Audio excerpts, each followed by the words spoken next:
Budget should be plans for a better future, not just plans for an election.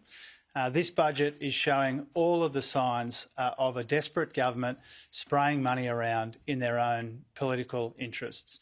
One of the reasons why we have $1 trillion in debt and nowhere near enough to show for it is because this government only sees budgets through the prism of their own political survival. And now, on the eve of an election, the government wants to pretend that all of a sudden they've discovered cost of living pressures for Australian working families.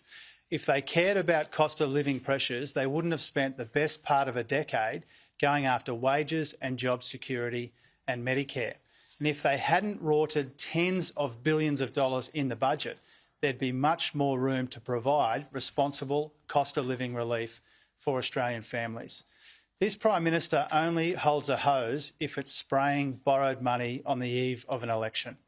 Even since the mid-year budget update in December, this government has committed more than $70 billion in the 3 months since the mid-year update.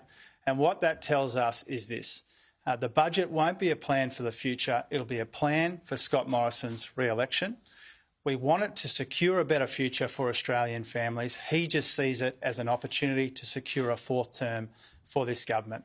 Budgets should help people through difficult and uncertain times, not just help the coalition through the election. Now, everything we've heard so far, I think underscores the problems that we have with this government, whether it's the gap between announcement and delivery, whether it's the fact that they go missing when Australians need them most, whether it's the fact that they point the finger and don't take responsibility for challenges in our economy. It's whether it's the fact that Josh Frydenberg is out there claiming credit for a budget improvement, which flows in part from the commodity price spike that we're seeing at the moment. It's a government that takes credit for everything that goes well, never takes responsibility for anything that is difficult. And Anthony will be different. We'll see this on Thursday night in the budget reply, in the election campaign, and if we are successful into an Albanese Labor government. The choice is really clear. A Labor Party, a Labor government, which would see budgets as an opportunity to plan for the future, not just plan for an election campaign. A leader who shows up and takes responsibility and wants to bring the country together versus a Prime Minister who can claim to be doing none of those things.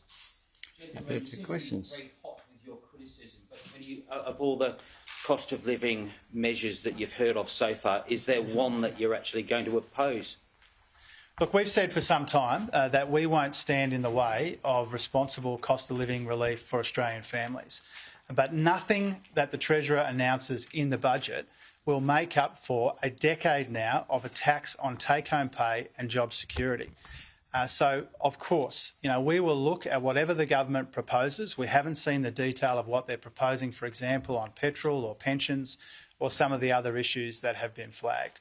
We will do the right thing by Australian families, by the budget and by the economy, but nothing the government proposes or announces in the budget will make up for the fact that they've spent the best part of a decade coming after the living standards of Australian working families.